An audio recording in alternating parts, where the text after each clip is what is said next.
Баршаларыңызға қайырлы күн. Жазды күні ең көп қолданыста жүрген окрошканы жасаймыз. Керек өнімдердің барлығын видеоның астына қалдырдым.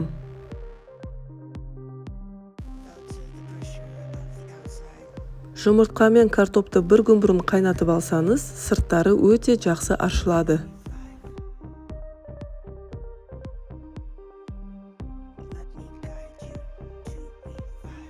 Шұжық, картоп, жұмыртқа және қиярды майда төртбұрышты етіп тураймыз.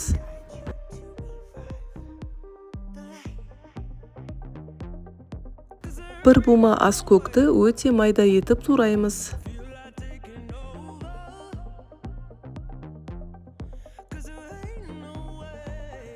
Кейбір рецептерде сүт қосқан, айран қосқан, мен олардың орнына майонез қостым.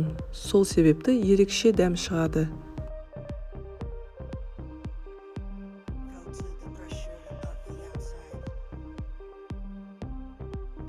Мен мұнда бір ас қасық тұз қостым, яғни 20 грамм.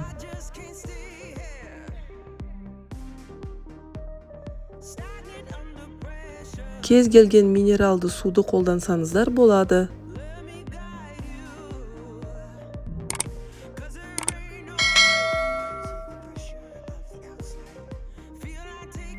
Тоңазытқышқа мұздатып ішсеңіздер өте дәмді болып шығады.